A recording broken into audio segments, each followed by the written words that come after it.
Hey guys, welcome to government jobs Gyan YouTube channel. Guys, आज की इस वीडियो में हम बात करेंगे अप्रेंटिसशिप इंडिया पोर्टल पर रजिस्ट्रेशन के बारे में। जी हाँ दोस्तों, जैसा कि आप सब जानते ही हैं, इंडिया में आईटीआई अप्रेंटिस के लिए जितनी भी भर्तियां निकलती है वो यहाँ पर अप्रेंटिसशिप इंडिया पोर्टल के थ्रू ही भरी जाती है। तो इन भर्तियों में पार्टिसिपेट करने के लिए आपको सबसे पहले अपना रजिस्ट्रेशन करना होता है। तो कैसे आप अपना अप्रेंटिसशिप इंडिया पोर्टल पर रजिस्ट्रेशन कर सकते हो बिना कोई मिस्टेक किए हुए, इसकी पूरी जानकारी हम आपको स्टेप बाय स्टेप इस वीडियो में देंगे। बस आपको इस वीडियो को स्किप के बिना शुरू से लेकर एंड तक देखना है। उसके बाद वीडियो पसंद आए तो इसे लाइक और शेयर कर दें। चैनल पर नए हो तो इसे सब्सक्राइब कर लें। गाइज, आपको अपने इंटरनेट ब्राउजर की एड्रेस बार पर टाइप करना है apprenticeshippindia.gov.in, या फिर आपको इस वीडियो के डिस्क्रिप्शन बॉक्स में ये लिंक मिल जाएगा, जिस पर क्लिक करके आप यहां पर apprenticeshippindia.gov.in के इस पोर्टल पर आ जाओगे। यहां पर आने के बाद आपको टॉप पर ही इस वेबसाइट के लॉगिन/रजिस्टर की टैब दी गई है। आपको इस टैब पर क्लिक करना है। उसके बाद यहाँ पर आपको मल्टीपल ऑप्शन शो होंगे। यहाँ पर आकर आपको कैंडिडेट के ऑप्शन पर क्लिक करना है। उसके बाद आपके सामने कुछ इस तरह से इंटरफेस शो होगा। यहाँ पर आने के बाद अब आपको रजिस्टर एज ए कैंडिडेट, आपको इस ऑप्शन पर क्लिक करना है। उसके बाद यहाँ पर आपसे पूछा गया है कि क्या आप आईटीआई स्टूडेंट है। अगर आप इस चेकबॉक्स को ओके करते हैं तो फिर आपको यहाँ पर अपना रोल नंबर एंटर करके फाइंड डिटेल ऑप्शन पर क्लिक करना है और अपनी आईटीआई की डिटेल्स को यहाँ पर फैच करते हुए अपना रजिस्ट्रेशन कर लेना है। और अगर आप इस ऑप्शन के थ्रू अपना रजिस्ट्रेशन नहीं करना चाहते हैं तो फिर यहाँ पर आकर आपको अपना मोबाइल नंबर एंटर करना है। उसके बाद आपको अपनी ईमेल आईडी एंटर करनी है। वही ईमेल आईडी एक बार फिर से एंटर करके उसे कंफर्म कर लेना है। और फिर गाइस, यहाँ पर आपको ये कैप्चा कोड इस बॉक्स में एंटर करना है और उसके बाद आपको रजिस्टर के इस ऑप्शन पर क्लिक कर देना है। उसके बाद आपके रजिस्टर्ड मोबाइल नंबर पर, जो मोबाइल नंबर आपने दिया है उस पर एक 6 डिजिट का ओटीपी सबमिट किया गया है। आपको वो ओटीपी यहाँ पर एंटर करना है और उसके बाद आपको दोबारा से सबमिट के इस ऑप्शन पर क्लिक कर देना है। और अगर आपके पास ओटीपी नहीं आया है तो यहाँ पर आपको रिसेंड ओटीपी का ऑप्शन दिया गया है। आप इस लिंक पर क्लिक करके दोबारा से अपना ओटीपी यहाँ पर मंगा सकते हैं। सबमिट के ऑप्शन पर क्लिक करते ही यहाँ पर आपका रजिस्ट्रेशन सक्सेसफुली कंप्लीट हो जाएगा। आपको एक अप्रेंटिसशिप नंबर यहाँ पर प्रोवाइड कर दिया गया है। आपको इसे केयरफुली नोट डाउन करके रख लेना है फ्यूचर यूज के लिए। ये नंबर आपको आपके रजिस्टर्ड मोबाइल नंबर और ईमेल आईडी पर भी सबमिट किया गया है, तो आपको इसे केयरफुली नोट डाउन करके रख लेना है फ्यूचर यूज के लिए।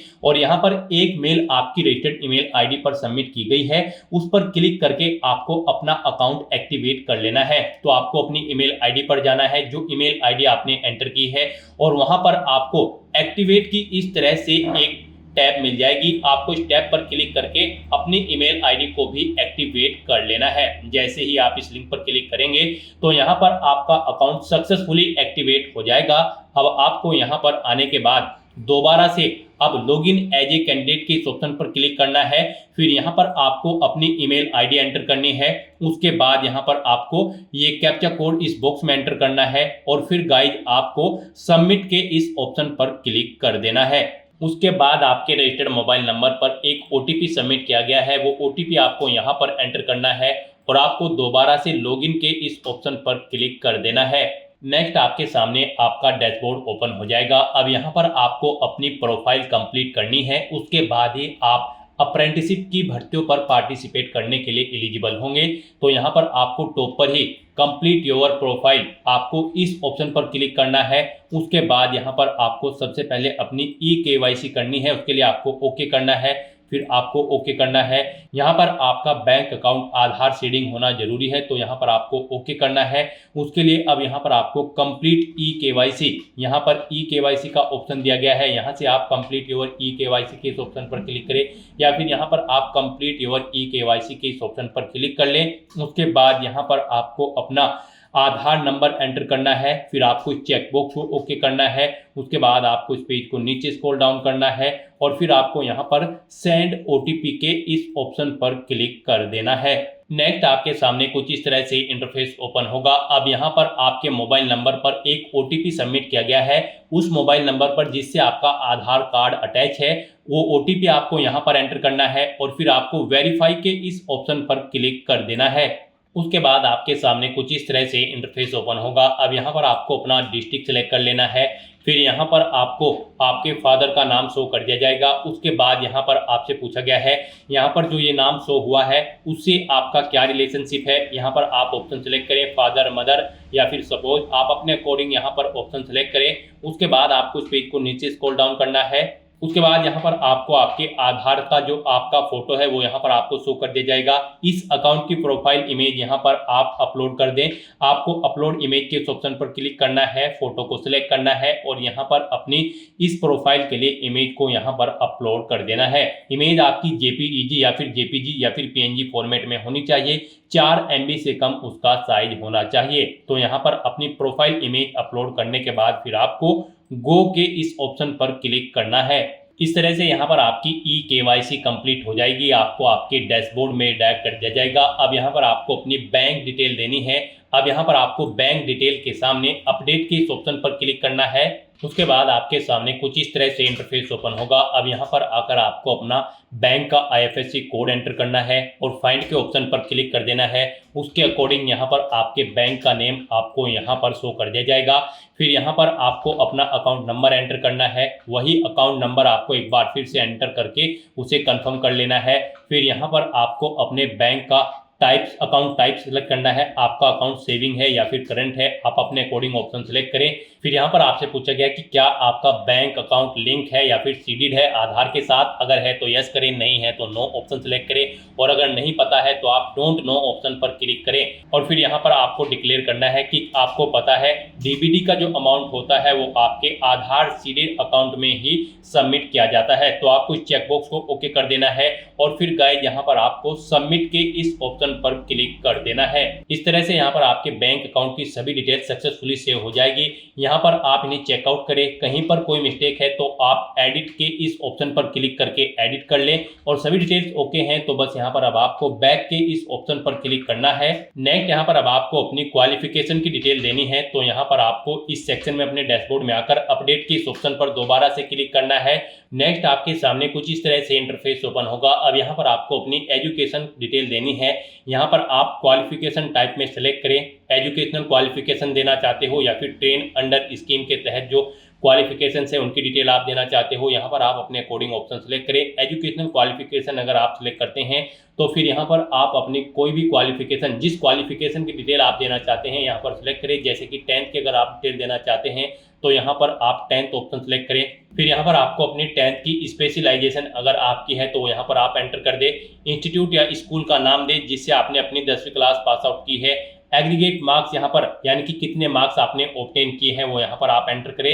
इस पेज को नीचे स्क्रॉल डाउन करें। टोटल मार्क्स यहाँ पर आप एंटर करें जिसमें से आपने मार्क्स ऑब्टेन किए हैं। फिर यहाँ पर आपको अपनी परसेंटेज एंटर करनी है। उसके बाद यहाँ पर आपको बताना है कि कब आपने 10th पढ़नी स्टार्ट की थी वो डेट आप यहाँ पर इस कैलेंडर में से सिलेक्ट करें। कब आपकी कंप्लीट हुई है वो डेट यहाँ पर आप सिलेक्ट करें। फिर यहाँ पर आपको अपना क्वालिफिकेशन डॉक्यूमेंट, जैसे कि अगर आप 10वीं क्लास की डिटेल प्रोवाइड करा रहे हैं तो 10वीं का रिजल्ट या फिर सर्टिफिकेट यहाँ पर आपको अपलोड करना है। आपको चूज फाइल बटन पर क्लिक करना है, फाइल को सिलेक्ट कर लेना है और उसे यहाँ पर आपको अपलोड कर देना है।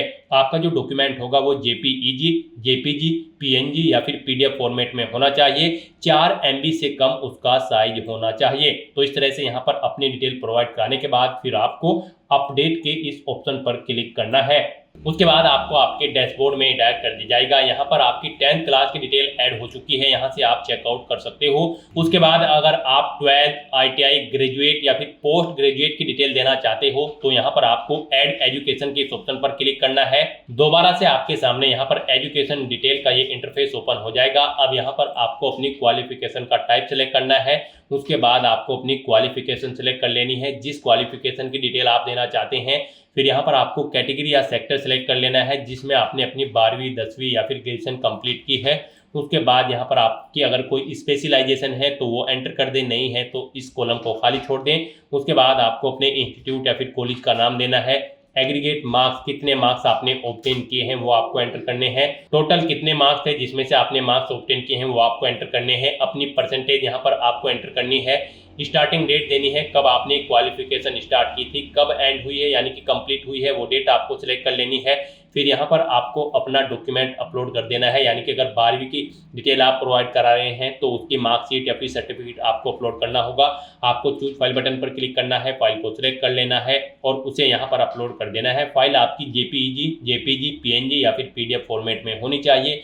4 MB से कम उसका साइज होना चाहिए। तो इस तरह से अपनी डिटेल प्रोवाइड कराने के बाद आपको दोबारा से अपडेट के इस ऑप्शन पर क्लिक करके अपनी डिटेल प्रोवाइड करा देनी है। इस तरह से यहाँ पर आपकी 12th क्लास की डिटेल भी ऐड हो जाएगी। उसके बाद अगर आप ITI या फिर ग्रेजुएट की डिटेल देना चाहते हैं तो यहाँ पर आपको आपके डैशबोर्ड में दोबारा से ऐड एजुकेशन के इस ऑप्शन पर क्लिक करना है। आपके सामने यही इंटरफेस शो होगा। यहाँ पर आप अपनी एजुकेशनल क्वालिफिकेशन ऑप्शन सेलेक्ट करें, फिर क्वालिफिकेशन सेलेक्ट करें, ITI या फिर ग्रेजुएट या फिर पोस्ट ग्रेजुएट। ITI अगर आप सेलेक्ट करते हैं तो फिर यहाँ पर आपको बताना है आपने अपनी ITI NCVT या फिर SCVT किससे कंप्लीट की है। आप अपने अकॉर्डिंग ऑप्शन सेलेक्ट करें। स्पेशलाइजेशन यहाँ पर आप सेलेक्ट करें किस में आपने अपनी ITI कंप्लीट की है। यहाँ पर आप अपने अकॉर्डिंग ऑप्शन सेलेक्ट करें। फिर इंस्टीट्यूट का नाम दें जिससे आपने अपनी ITI कंप्लीट की है। कितने मार्क्स आपने ऑब्टेन किए हैं वो यहाँ पर आप एंटर करें। उसके बाद यहाँ पर आपसे पूछा गया है कि यहाँ पर आपको टोटल कितने मार्क्स थे जिसमें से आपने मार्क्स ऑब्टेन किए हैं, वो आपको एंटर करने हैं। अपनी परसेंटेज देनी है, कितने परसेंट मार्क्स आपने ऑब्टेन किए हैं ITI में, कब स्टार्ट की थी ITI पढ़नी, कब कंप्लीट हुई है वो डेट आप यहाँ पर सिलेक्ट कर लें। उसके बाद यहाँ पर आप अपनी ITI की जो क्वालिफिकेशन डॉक्यूमेंट है उन्हें यहाँ पर आप अपलोड कर दें।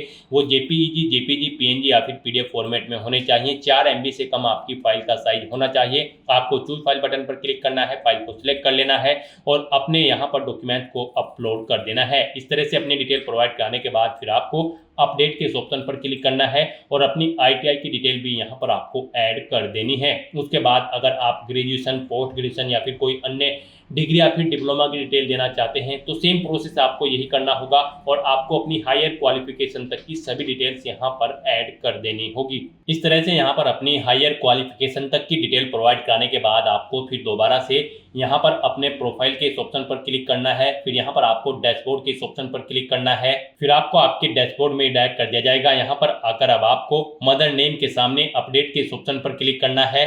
नेक्स्ट आपके सामने यहाँ पर कुछ इस तरह से इंटरफेस होगा। अब यहाँ पर आकर आपको सबसे पहले अगर आपके पास कोई अल्टरनेट मोबाइल नंबर है तो यहाँ पर आप एंटर कर दें, नहीं है तो आप इस कॉलम को खाली छोड़ दें। उसके बाद यहाँ पर आपसे पूछा गया है कि क्या आपको कोई डिसेबिलिटी है या फिर आप दिव्यांग है। अगर हैं तो यहाँ पर आप येस ऑप्शन सेलेक्ट करें और फिर उसकी डिटेल दें, नहीं है तो आप नो ऑप्शन सेलेक्ट करें। येस ऑप्शन अगर आप सिलेक्ट करते हो तो फिर यहाँ पर आपको अपनी डिसेबिलिटी की परसेंटेज मेंशन करनी है। डिसेबिलिटी का कोई प्रूफ यानी कि सर्टिफिकेट आपको अपलोड करना है। जेपीजी, PNG या फिर PDF फॉर्मेट में 4 MB से कम उसका साइज होना चाहिए। अपनी डिसेबिलिटी कैटेगरी यहाँ पर आपको सिलेक्ट कर लेनी है। सब डिसेबिलिटी कैटेगरी आपको सिलेक्ट करनी है।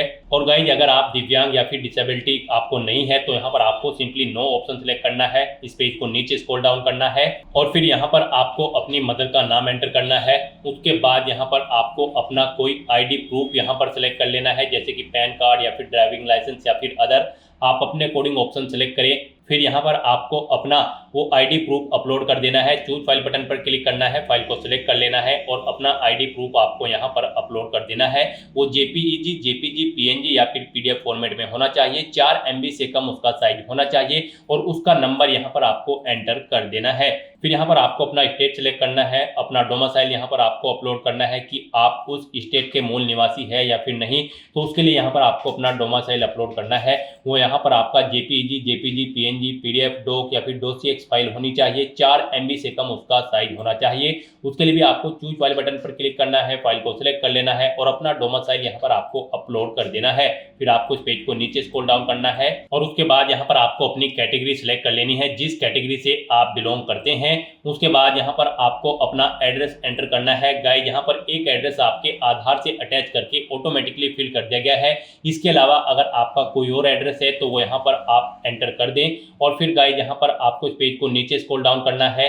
फिर यहाँ पर आपको अपने सिग्नेचर अपलोड करने हैं। सिग्नेचर यहाँ पर आपके जेपीजी या फिर PNG फॉर्मेट में होने चाहिए। 4 MB से कम उनका साइज होना चाहिए। आपको चूज फाइल बटन पर क्लिक करना है, फाइल को सिलेक्ट कर लेना है और अपने सिग्नेचर्स को यहाँ पर अपलोड कर देना है। उसके बाद अगर आप अपने बारे में कुछ इन्फॉर्मेशन देना चाहते हैं तो यहाँ पर इस बॉक्स में आप प्रोवाइड करा सकते हैं। इस तरह से अपनी डिटेल यहाँ पर फिल करने के बाद फिर आपको अपडेट के इस ऑप्शन पर क्लिक करना है। इस तरह से आपकी डिटेल सक्सेसफुली सेव हो जाएगी। फिर आपको अपने प्रोफाइल के इस ऑप्शन पर क्लिक करना है, दोबारा से डैशबोर्ड के ऑप्शन पर क्लिक कर देना है। उसके बाद आपको आपके डैशबोर्ड में डायरेक्ट कर दिया जाएगा। यहाँ पर आप चेकआउट कर सकते हो, आपकी जो प्रोफाइल है वो सक्सेसफुली कंप्लीट हो चुकी है, 100% कंप्लीट हो चुकी है। अब यहाँ पर आप एलिजिबल हैं आईटीआई अप्रेंटिस की किसी भी भर्ती में पार्टिसिपेट करने के लिए। जो भर्तियां यहाँ पर अप्रेंटिसशिप इंडिया पोर्टल के थ्रू भरी जाएंगी, आप उन भर्तियों में पार्टिसिपेट करने के लिए, अप्लाई करने के लिए एलिजिबल हो, आप अप्लाई कर सकते हो। आपका यहाँ पर अप्रेंटिसशिप इंडिया के पोर्टल पर रजिस्ट्रेशन सक्सेसफुली कंप्लीट हो चुका है। जब भी यहाँ पर अप्रेंटिसशिप इंडिया के पोर्टल पर भर्तियां आएंगी तो आपको अप्रेंटिसशिप अपॉर्चुनिटी के इस ऑप्शन पर क्लिक करना है और यहाँ पर आपको मल्टीपल वैकेंसी शो हो जाएंगी। आप अप्लाई के बटन पर क्लिक करके सिंपली अप्लाई कर सकते हो। गाइस, यहाँ पर अगर आप ऑर्गेनाइजेशन वाइज वैकेंसी सर्च करना चाहते हो तो आप सर्च बाय इस्टेब्लिशमेंट नेम के इस ऑप्शन में आकर ऑर्गेनाइजेशन का नाम टाइप करें और उसके अंतर्गत जितनी भी भर्तियां चल रही होंगी वो यहाँ पर आपको शो कर दी जाएंगी। आप यहाँ पर qualification wise, location wise, course wise भर्तियां सर्च करके उनके लिए अप्लाई कर सकते हो जो आपकी एलिजिबिलिटी क्राइटेरिया को फुलफिल करती है। यानी कि आप अपनी एलिजिबिलिटी क्राइटेरिया के अकॉर्डिंग जिन भर्तियों की रिक्वायरमेंट को फुलफिल करते हो उन पर आप अप्लाई करने के लिए एलिजिबल हो, अप्लाई कर सकते हो। तो दोस्तों, ऐसे आप अप्रेंटिसशिप इंडिया पोर्टल पर अपना रजिस्ट्रेशन कर सकते हो स्टेप बाय स्टेप, बिना कोई मिस्टेक किए हुए। आज की इस वीडियो में बस इतना ही। आई होप ये वीडियो आपको पसंद आई होगी। अगर पसंद आई हो तो इसे लाइक और शेयर करें, चैनल पर नए हो तो इसे सब्सक्राइब कर लें। Thanks for watching.